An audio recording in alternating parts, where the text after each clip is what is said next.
안녕하세요. 과거에 제가 친하게 지내던 누님이 한 명 있었습니다. 나이차를 무색하게 만들 만큼 미모라든지 누님의 여성스러움이 바깥 동네까지 소문이 나서 유명세를 떨치던 사람이었으니 얼마나 괜찮은 사람인지는 이 정도만 설명해도 충분할 것 같습니다.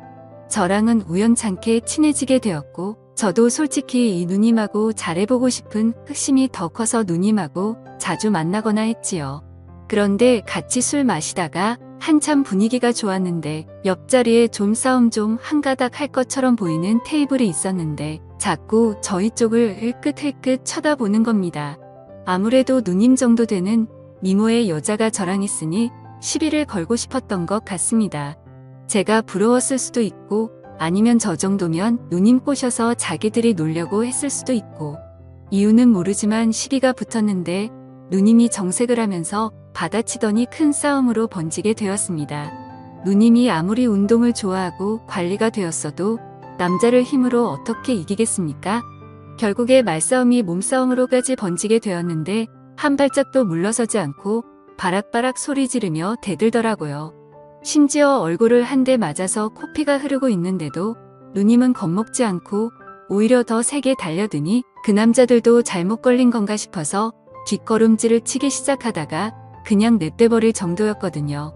아름다운 외모와는 다르게 깡도 있고 성질도 더러운 누님이었던 겁니다.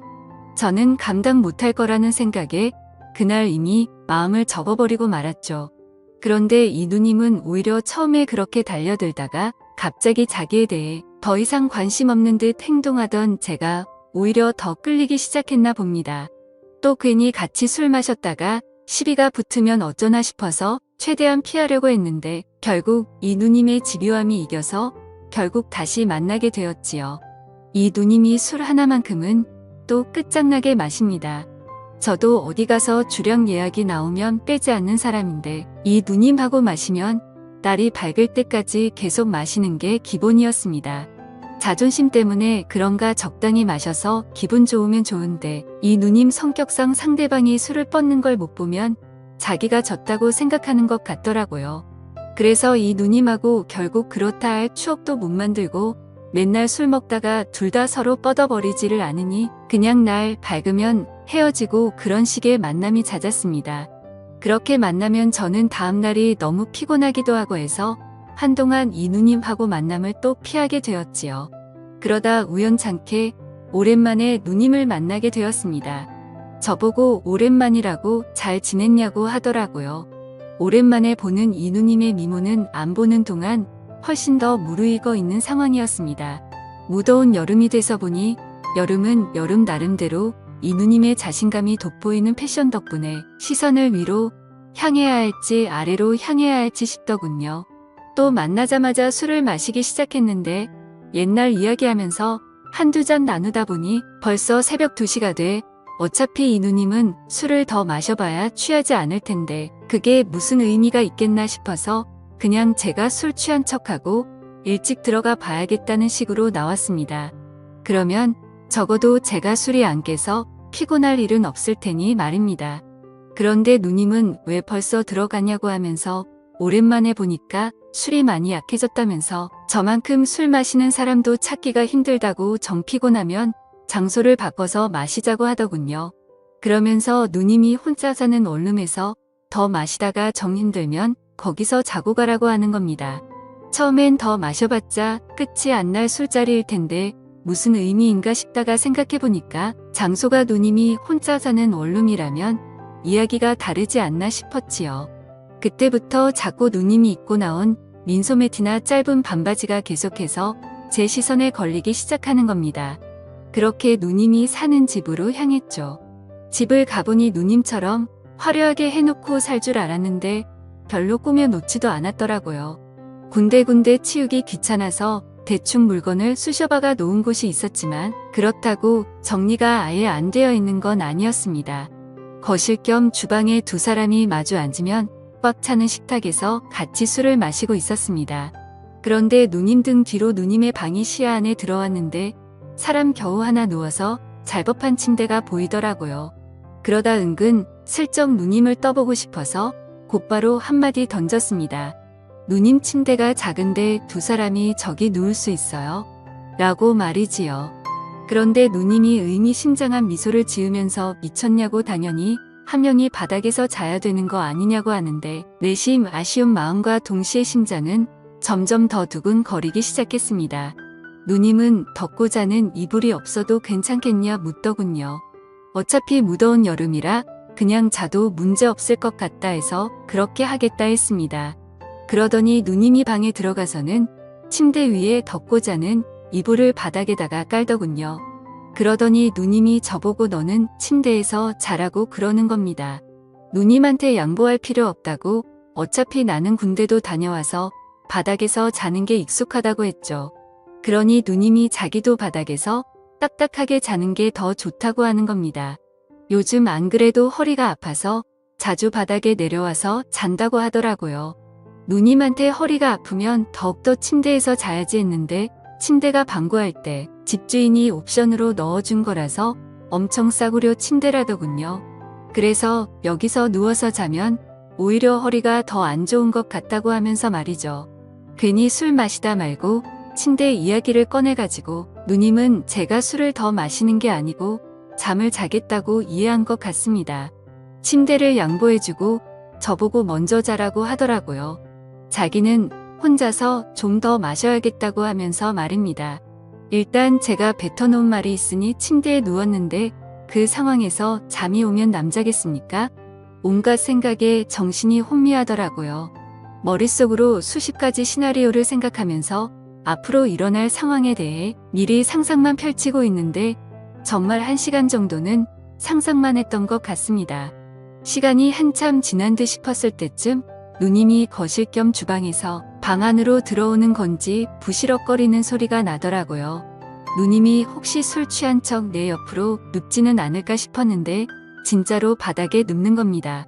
물론 이 상황도 머릿속에서 벌써 시나리오를 만들었던 부분이라 당황스럽지는 않았습니다. 잠자다가 뒤척이는 척하면서 살짝 잠이 덜 깬 목소리로 누님한테 먼저 말을 걸었습니다. 이 침대가 진짜 별로인 것 같다고 허리가 너무 아프다고요? 그러니까 누님이 내 말 맞지? 하면서 딱딱한 바닥이 훨씬 좋다고 하면서 저보고 한번 바닥에 누워보라는 겁니다. 여름이지만 보일러를 켜놔서 바닥이라고 그렇게 차갑지가 않다고 하길래 허리가 뻐근한 척하면서 슬쩍 누님 옆으로 누웠지요. 그런데 누님이 장난기가 발동했는지 제 쪽으로 몸을 빙글 돌리더라고요. 얼굴이 거의 코가 마주 닿을 정도로 가까이 와 있는데 그 순간 정말 숨이 멎어버리는 듯 했습니다. 이 누님을 이렇게 가까이서 본 적이 없었는데 정말 예쁘기는 예쁘더라고요. 그러더니 누님이 그런 바닥에서 자라고 하더니 자리에서 일어나 침대로 가려고 하는 겁니다. 이 누님이 일부러 나랑 밀당을 하려는 건지 아니면 진짜 아무 생각이 없는데 나 혼자 오버하는 건지 싶더군요. 솔직히 그 상황에서 잠이 더 오겠습니까? 누님은 저를 별로 신경도 안 쓰는 듯한 5분도 안 돼서 새근새근 숨소리만 들리는 게 그냥 잠에 든 것 같았습니다. 더는 안 되겠다 싶어서 에라 모르겠다 하고 자리에서 일어났습니다. 누님은 세상 모르고 자고 있는데 제가 옆에 누우면 딱 맞겠다 싶을 정도로 침대 한켠에 자리가 남아 있었습니다. 성질 더러운 누님과 솔직히 이 상황까지 올 거라고 생각해 본 적이 없었는데 제가 마음만 먹으면 닿을 자리에 세상 모르고 잠들어 있는 누님을 그냥 두고 볼 수가 없었습니다. 그러다 이 누님 성격을 아는데 괜히 잘못했다가 고소를 당해서 큰 난리가 나는 게 아닌가 싶어서 결국 포기하고 다시 바닥에 누웠지요. 떨림에 오지도 않는 잠을 청하며 뜬 눈으로 버티고 있는데 침대에서 부스럭 소리가 나더니 누님의 목소리가 들렸습니다. 남자가 그렇게 대범함이 없어서 어디서 밥 빌어 먹고 살겠냐고 하면서 이젠 자기가 못 참겠다며 바닥으로 내려오더군요. 집에서 같이 술 마시자고 할 때부터 신호를 준 거였는데 왜 이렇게 눈치가 없냐고 타박하더라고요. 결국 누님의 고백 덕분에 서로에게 끌렸다는 사실을 확인하게 되었죠. 사실 얼굴만 예쁘지 성격이 더러워서 안 되겠다 싶었던 누님이었는데 막상 제 팔을 베고 세상 모르고 자고 있는 모습을 보니 다른 여자들과 별반 다를 것도 없고 오히려 미모만 따지자면 훨씬 더 예쁜 사람이었으니 괜히 인생의 승리자가 된 것 같더라고요. 제 예상대로 누님이 주변에 누님하고 어떻게 해보려는 남자들이 많은데 오히려 제가 그때 일찍 누님에 대한 마음을 접어서 그게 의외로 누님한테는 자존심이 상하는 일이었나 봅니다. 그래서 누님도 은근히 계속 제가 누님을 좋아하도록 마음을 돌리고 싶었던 것이었고 그러다 이런 기회까지 생기게 된 거죠. 그날 이후로 누님하고는 연애를 시작하게 되었습니다만 누님에서 내 애인이 되었다고 해서 그 성격이 어디 가는 게 아니더라고요. 사소한 일에도 사람을 잡아먹을 듯 싸움을 거니 솔직히 성격 차이가 너무 심해서 만남을 오래 이어갈 수는 없었어요. 누님이 순종적일 때는 딱 둘이서 함께 있는 그 시간 말고는 없었습니다. 그것만 두고 보고 살자니 솔직히 누님 성격을 제가 이겨먹을 수도 없을 것 같고 아무래도 안 되겠다 싶어서 헤어지게 되었던 거죠. 제 인생을 돌이켜보면 아직도 그 누님보다 아름다운 여자는 제 역사에 없습니다. 누님하고 데이트 다닐 때도 기고만장해져서 어깨에 힘 좀 주고 다녔는데 그런 부분이 못내 아쉽기는 하더군요. 그래도 그 누님도 이제 나이도 먹었고 시집도 진작에 갔을 텐데 그 성질 죽이면서 잘 지내고 있는지 아니면 결혼을 해서 남편도 저한테 했듯이 휘어잡고 살고 있을런지 그거 하나는 궁금하긴 하네요. 지금까지 제 사연을 들어주셔서 감사드립니다. 구독과 좋아요 부탁드려요. 감사합니다.